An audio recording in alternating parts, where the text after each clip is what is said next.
jaalatamtootaa fi kabajamtootaan ilmaan Oromoo bakka jirtanitti nagaan jaalalli tokkummaan argachuun siniif haa baay'atu jecha roonni shanan gadaa tuubiidhaaf haaraa taatan subscribe share gochaniin wajjiniin ta'a. Egaa guyyaan har'aa guyyaa baay'ee namatti tolu irratti argamna. Egaa haala guyyaa har'aa haala yeroo ammaa irratti adeemsifamu yookaan immoo adeemaa jiru irratti waliin haasofna guyyaa har'aa. Egaa haala ajandaa nuuf ta'ee gadi ba'aa jiruu fi wantoota tokko fi haala yeroo ammaa Oromoon maalirra jira kan jedhu waliin haasofna. Kanaaf hundi keessaan bakka jirtanitti tokkoomtanii egaa waliin taanee wanta guddaa akka humnu sabbii guddaan qaba.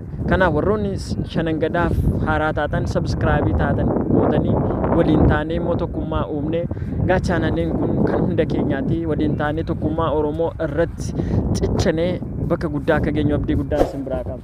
Kanaaf guyyaan har'aa egaa akkuma beekamu haala yeroo ammaa irratti adeemamaa jiruu fi ajandaa ta'ee yeroo hundaa gad ba'u irratti egaa haala kaleessa ilmaan Oromoo burjaajii keessa nu galchee yookaan immoo nu burjaajessuudhaaf dhufe irratti waliin haasa'u. Isa kanaaf immoo warroota Oromoo jaalatutu kana godhe immoo warroota Oromoo jibba Oromoo qabuu fi hayyoota Oromootiif jibba qabuuf kana ta'e kan jedhu waliin laala. Oromoo bakka jirtutti tokko Oromoo waan namni jedhe fudhattee gadi hin bahin. Oromoo waan namni siin jedhe osoo hin ta'in tokkummaa kee cimsiitii gara fuulduraatti jecha. Kanaaf hundi keenya haala kanarratti egaa maaltu ta'aa ture haala kaleessaa irratti.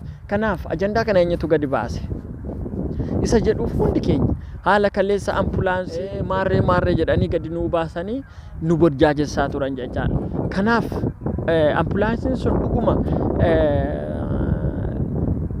bakka hayyoonni keenya jiran deebi'ee moo hin deebine isa jedhuuf hundi keenya kana beekuun irra jiraata. Kanaaf ambulaansiin kaleessa hin deemne egaa yeroo ammaa kana social media warroota dhageettii garaa qaban hayyoota garaa garaatiin maqaa isaaniitiin feesbuukii social media garaa banatanii isaan warroon ofitti amanamummaan qabaanne maqaa namaatiin banatanii warroon daldalaa jiran jiru.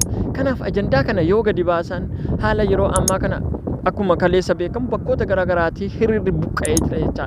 Hamboo ka'ee hamboorraa ka'ee kanaan dura maaliif hamboon dubbanne maaliif hamboo kana hin taane maaliif hamboo zim jedhee taa'ee jedhamee social media garaagaraa irratti haasa'aa jira. Hamboo zim jedhee miti kan taa'e jechuudha. Sababiin hamboo taa'eef eenyuun istiraatejii kana fakkeenyaaf zim jennee akka social media gubbaa miti wanti kun. Acaaluun du'ee acaaluudhaan maaliif hin falmanne acaaluu dhabanii ilmaan maalii ilmaan gara malee bakka warroonni kanaan dura hamboo beekanii zim jedhanii taa'anii jiru. Warroonni hin beekne garuu social media kana dhiphisaa turan jechaadha. Social media dhiphisanii hamboo maaliif hin barfanne acaaluun dhabame gara malee jechaa turan. Eeshi kun haa ta'u hamboo waaniif hin falmanneef eenyuun namni istiraatejii kana fuulduratti oofu eenyuun zim jedhanii gadi ba'anii dhagaa yookaan barrii yookaan immoo ittiin caccabsuu qofa miti jechaadha. Namoota fuuldura oofan nama fuuldura deemuudhaaf naan zim jedhan. Eenyuun kanaan dura Jawaar kan fuuldura deemee istiraatejii dhaabee qeerroo adeemsaa yookaan immoo fuulduratti kan oofaa ture. Eenyuun nama yeroo ammaa kana oofu? Eenyuun ijoollee kan fuulduratti oofu? Eenyuun ijoollee gadi baasanii ajjeesisuu qofa moo akka isaan immoo fuulduratti istiraatijiidhaan gara fuulduraatti deeman namni gorsu eenyuun? Namoonni baay'een akkuma nutti dhufetti haasa'u otoo hin ta'in maaltu jiraadha. Kanaaf ajandaan egaa kaleessa immoo qeerroon hamboo ka'uudhaan istiraatejii nama adeemsisu dhabee jennaan ofumaan ka'e jecha. Hayyoonni keenya jennee warroonni amma social media dhiphisan feesbuukii yookaan immoo yuutuubii isaanitti deebi'anii isaan isa guddifachaa jiru. Namni Oromoodhaaf nan falmadha yookaan immoo istiraatejii uumee namoota garaagaraan yookaan ani itti gaafatamummaa fudhadheen oofa namni jedhamee jira hin jiru jecha. Eenyu laalaniiti eenyuun istiraatejii oofee qeerroo kan fuulduratti oofu namni tokko ittiin hin jiru jecha. Kanaaf eenyu laalaniiti deeman eenyuun gara fuulduraatti kan deeman eenyu laalaniiti kana beekutu nurra jiraata jechaadha. Maaliif hamboon kaane kanaan dura hamboo hundumtuu mataan dhukkubee jira. Jaartinis jaarsis yuutuubii yookaan immoo yuutuubii ishee guuttachuudhaaf maqaa hamboodhaan daldalachaa warroonni turan jiru torbee kana keessa jechaadha. Kanaaf egaa namni baay'eenis dubbatee jira. Maaliif hamboo waaniif hin dubbanneef mataa isaanii ni beeka jechaadha. Hacaaluu dhabeef yookaan immoo sodaatee yookaan sodaa waa tokko miti. Haala yeroo ammaa irra jiru Oromoon ni deema tokkummaan hin jiru. Ni deema tokkummaan hin jiru. Nama fuulduraatti of hin jiru. Kanaaf kaleessamuu ka'ee jira. Gaafa ka'ee jiru gaa kunoo istiraateejii yookaan immoo isaan maalinni ajandaa fudhatanii akka nuti burjaajonnu fidatanii dhufanii jechuudha.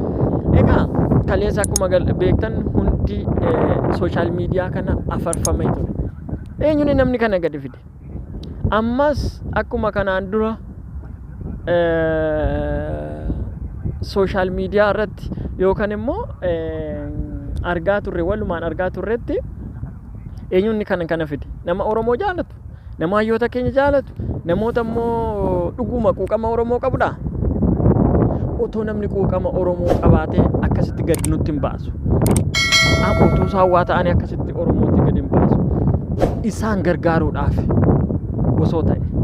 Ammas immoo wanti tokko uumamee ammas immoo namni isaan qabachuu barbaadan ni jira.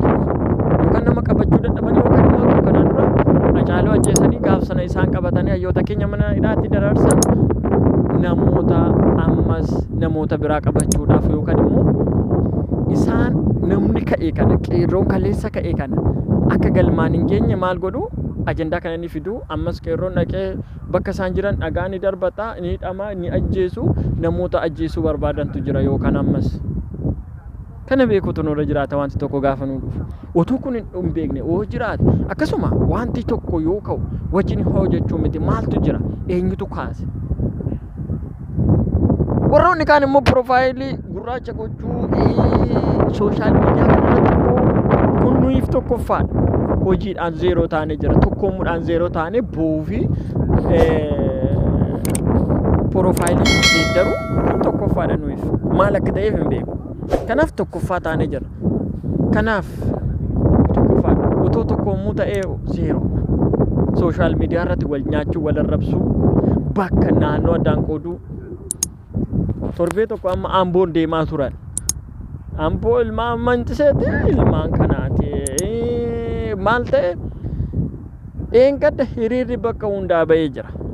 Warroonni hiriirri ba'an hundi yookaan daggaafii Abiyyii ta'uu osoo hin ta'in dararamuudhaan akkuma beekamu calanqootti ta'ee jira miti wanti sun giddiidhaan ijoollee makiinaa amma kanarratti arganii ijoollee amma kanaa fixan bakka hunda dararri ni jira. Du'uurra immoo namni sun ba'ee deebi'uudha yookaan itti tolee miti.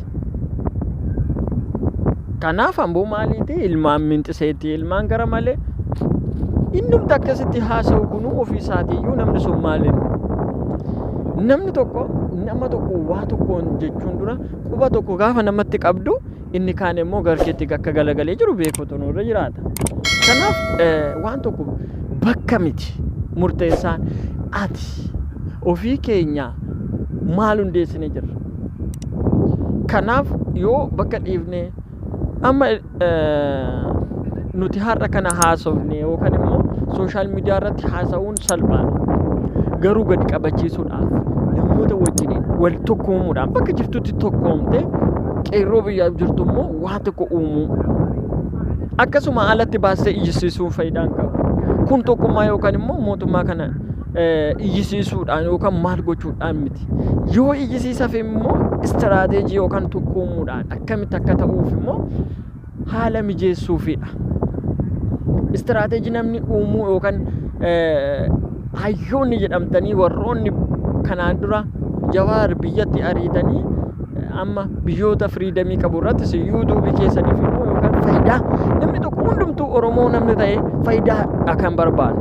Maal akka ta'eef hin beeku. Faayidaa haadhiif yoo faayidaa irratti warroonni wal dhabdanii faayidaadhaaf wal dhabdanii please Oromoodhaaf jecha faayidaa keessan sana dhiisaatii waliin ta'uutu nurra jiraata. Tokkoommuutu nurra jiraata. Kana yoo goone tokkoomnee bakka barbaanne ga'uu ni dandeenya. Haala yeroo ammaa kana irratti amma tokkummaan nu barbaachisa. Tokkummaan nu barbaachisa. Haa tokkoomnu malee wanta kana galmaan ga'uu hin dandeenyu. Tokkoomuutu nurra jiraatan isin jechuu barbaada.